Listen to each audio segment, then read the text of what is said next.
Innal hamdalillah nahmaduhu wa nasta'inuhu wa nastaghfiruh wa na'udzu billahi min syururi anfusina wa min sayyiati a'malina. Man yahdihillahu fala mudhillalah wa man yudlil fala hadiyalah. Asyhadu an la ilaha illallah wahdahu la syarikalah. Wa ashhadu anna Muhammadan abduhu wa rasuluh. Ya ayyuhalladzina amanu ittaqullaha haqqa tuqatih wa la tamutunna illa wa antum muslimun. Ya ayyuhan nas ittaqu rabbakumul ladzi khalaqakum min nafsin wahidah wa khalaqa minha zawjaha wa batha minhuma rijalan katsiran wa nisaa'a wattaqullaha alladzi tasaaluna bihi wal arham innallaha kana 'alaikum raqiba. Ya ayyuhalladzina amanu ittaqullah wa qulu qawlan sadida yuslih lakum a'malakum wa yaghfir lakum dzunubakum wa may yuti'illaha wa rasulahu faqad faza fawzan azima. Amma ba'd. Hadirin jamaah Jumat yang semoga dirahmati Allah.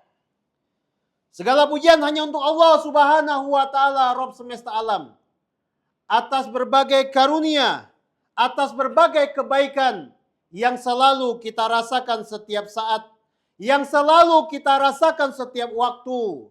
Karunia yang begitu banyak, kebaikan yang tak terbilang jumlahnya, dan kita betul-betul tenggelam dalam nikmat Allah. Lalu salawat dan salam semoga selalu tersampaikan, semoga selalu tercurah kepada Nabi kita, Rasul kita, Habibullah, Habibur Rahman, Muhammad sallallahu alaihi wasallam. Juga kepada keluarga beliau, istri-istri beliau, sahabat-sahabat beliau, dan kepada siapa saja yang mengikuti beliau dengan baik sampai hari kiamat nanti. Kita bersaksi, tiada sembahan yang berhak diibadahi dengan benar kecuali Allah. Hanya Allah satu-satunya. Dan kita bersaksi, Nabi Muhammad adalah hamba dan utusan Allah. Hadirin jamaah Jumat yang semoga dirahmati Allah. Sesungguhnya di antara nikmat Allah yang diberikan kepada hamba-hambanya, yang diberikan kepada kita semua adalah nikmat lisan, nikmat berkata-kata. Nikmat ini adalah nikmat yang membedakan antara manusia dan hewan. Tentang ini Allah Subhanahu wa taala berfirman, "Alam naj'al lahu ainain wa lisanan wa syafatain." Bukankah kami telah menjadikan untuk manusia sepasang mata, lidah, dan sepasang bibir? Dengan nikmat lisan, seorang hamba bisa meraih pahala sebanyak-banyaknya. Dengan lisan, seorang hamba bisa menaikkan derajat setinggi-tingginya di sisi Allah. Nabi kita Muhammad sallallahu alaihi wasallam beliau bersabda, "Innal abda la yatakallamu bil kalimah min ridwanillah la yulqilaha bala yarfa'uhu Allahu biha darajat." Sungguh ada seorang hamba betul-betul mengucapkan satu kata yang diridhoi Allah. Satu kata ini hamba tersebut tidak peduli dengannya. Tetapi satu kata ini dengannya Allah angkat hamba tersebut beberapa derajat tingginya. Dengan lisan seseorang juga bisa berzikir kepada Allah. Rasulullah sallallahu alaihi wasallam bersabda, "La yazalu lisanuka rotban min dzikrillah." Hendaknya lidahmu itu, lisanmu itu selalu basah karena berzikir kepada Allah. Dengan lisan seseorang bisa membaca Al-Quran siang dan malam. Dengan lisan seseorang bisa berdakwah, menyebarkan kebaikan dan agama Allah. Tentang ini Allah Ta'ala berfirman, "Waman ahsanu qawlan mimman da'a ilallah wa amila soliha wa qala innani minal muslimin."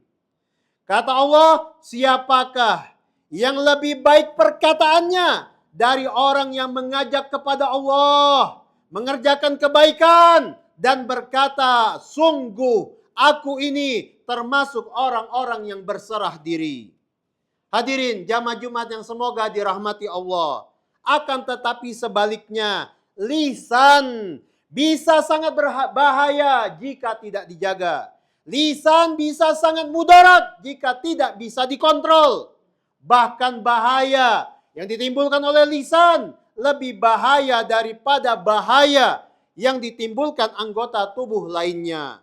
Karena itu Nabi kita Muhammad sallallahu alaihi wasallam bersabda, "Al-muslimu man salimal muslimuna min lisanihi wa yadihi." Muslim itu adalah orang yang kaum muslimin selamat dari lisan dan tangannya. Hadis ini menunjukkan kepada kita bahwa Rasulullah lebih mendahulukan penyebutan kejahatan lisan daripada kejahatan tangan. Karena bahaya yang ditimbulkan lisan jauh lebih berbahaya daripada yang ditimbulkan tangan dan anggota tubuh lainnya. Meskipun lisan ini kecil, meskipun lisan ini mungil, tapi cara kerjanya cepat dan bisa menjangkau tempat-tempat yang jauh. Beda halnya dengan tangan atau kaki kita yang memiliki keterbatasan dalam aktivitasnya. Maka dari itu banyak dosa besar yang bisa disebabkan oleh lisan. Di antaranya adalah berbohong. Berbohong adalah dosa besar. Rasulullah Shallallahu Alaihi Wasallam bersabda, "Iyyakum wal kadzib, fa innal kadziba yahdi ilal fujur, wa innal fujura yahdi ilan nar." Wa innar rajula la yakdzibu wa yataharral kadziba hatta yuktaba indallahi kadzaban. Jauhilah oleh kalian kebohongan, karena kebohongan itu menggiring kepada keburukan, dan keburukan akan menggiring kepada neraka. Sungguh, seseorang itu berbohong, lalu dia terbiasa dalam kebohongannya, maka di sisi Allah ia akan dicap sebagai seorang pembohong. Na'udzubillah. Hadirin jamaah Jumat yang semoga dirahmati Allah. Di antara dosa lisan juga adalah ghibah atau membicarakan kejelekan orang lain. Namimah atau mengadu domba di antara kaum muslimin dan menebar kebencian. Ini semua adalah dosa-dosa besar yang ditimbulkan oleh lisan. Dosa besar lainnya yang bisa ditimbulkan oleh lisan, bahkan sering dilakukan oleh banyak manusia, adalah berkata-kata tentang agama Allah tanpa landasan ilmu syar'i. Sebagaimana Allah Subhanahu wa taala firmankan, "Innama ya'murukum bis-su'i wal fahsya wa an taqulu 'alallahi ma la ta'lamun." Sesungguhnya setan itu hanya menyuruh kalian supaya berbuat jahat, supaya berbuat keji, dan berkata-kata tentang agama Allah, tentang Allah, tanpa mengatakan apa yang tidak kalian ketahui tentang Allah. Tentunya banyak dosa besar yang disebabkan, yang bisa menyebabkan seseorang terjerumus ke dalam neraka jahanam, hanya disebabkan oleh lisannya. Karenanya Nabi kita Muhammad sallallahu alaihi wasallam bersabda, "Wa innal abda la yatakallamu bil kalimah min sakhatillah la yulqilaha bala yahwi biha fi jahannam." Sungguh seorang hamba betul-betul ada yang mengucapkan satu kata yang dibenci oleh Allah. Satu kata ini hamba tersebut tidak peduli dengannya, tapi satu kata tersebut Allah lemparkan dia ke dalam neraka jahanam. Dengan satu kata itu, Allah masukkan dia, Allah benamkan dia ke dalam neraka jahanam. Na'udzubillah. Akhirnya, semoga Allah Subhanahu wa Ta'ala menjauhkan kita semua dari kejahatan-kejahatan lisan. Semoga Allah Subhanahu wa Ta'ala memudahkan kita untuk berkata-kata yang baik, dan semoga Allah Subhanahu wa Ta'ala selalu menunjukkan jalan yang diridhoinya supaya kita bisa semua berkumpul dengan Rasulullah di surga nanti. Amin ya rabbal alamin. Barakallahu li walakum. Alhamdulillah. Alhamdulillahilladzi arsala rasulahu bil huda wa dinil haq liyudhhirahu 'alad dini kullih wa kafa billahi syahida. Asyhadu an la ilaha illallah wahdahu la syarikalah wa asyhadu anna Muhammadan abduhu wa rasuluh. Hadirin jamaah Jumat yang semoga dirahmati Allah. Sesungguhnya ada satu ibadah yang nyaris dilupakan. Ibadah tersebut tidak kalah mulia daripada ibadah mengucapkan kata-kata yang baik. Ibadah tersebut adalah diam. Nabi SAW, beliau pernah bersabda, "Man kana yu'minu billahi wal yaumil akhir, falyakul khairan aw liyasmut." Barang siapa yang beriman kepada Allah, beriman kepada hari akhir, hendaknya dia berkata-kata dengan baik atau diam. Seseorang yang yakin akan adanya hari kiamat, seseorang yang yakin akan adanya pembalasan atas apa-apa yang dia kerjakan, atas apa-apa yang dia ucapkan, hendaknya dia berkata-kata dengan perkataan yang baik. Jika tidak bisa, maka hendaknya dia diam. Hadirin yang semoga dirahmati Allah, ingatlah bahwa setiap perkataan yang kita ucapkan akan dicatat oleh para malaikat. Allah Subhanahu wa Ta'ala berfirman tentang ini, "Ma yalfizu min qaulin illa ladaihi raqibun atid." Tidak ada satu kata yang diucapkan seseorang kecuali ada di sisinya para malaikat pengawas yang selalu siap mencatat. Allah juga berfirman, "Am yahsabuna anna la nasma'u sirrahum wa najwahum bala wa rusuluna ladaihim yaktubun." Kata Allah, apakah mereka mengira kami tidak mendengar rahasia-rahasia dan bisikan-bisikan mereka? Sebenarnya kami mendengar, dan utusan-utusan kami, para malaikat, mereka selalu mencatat di sisi manusia. Hadirin jamaah Jumat yang semoga dirahmati Allah. Di zaman ini banyak orang yang asal komen atas setiap berita yang sampai kepadanya. Di zaman ini banyak orang yang asal share satu berita tanpa dicek terlebih dahulu kebenarannya. Padahal para ulama mereka menjelaskan bahwa hukum tulisan itu sama dengan hukum catatan. Sama dengan hukum ucapan. Maka sebagaimana seseorang berhati-hati dalam ucapan, hendaknya dia juga berhati-hati dalam tulisan, dalam setiap komen. Apalagi jika itu berkaitan dengan agama Allah, dengan syariat Allah. Apalagi jika itu berkaitan dengan pemerintah kaum muslimin, kehormatan pemimpin kaum muslimin. Apalagi jika itu berkaitan dengan kehormatan seseorang yang mengucapkan asyhadu alla ilaha illallah wahdahu la syarikalah wa asyhadu anna Muhammadan abduhu wa rasuluh.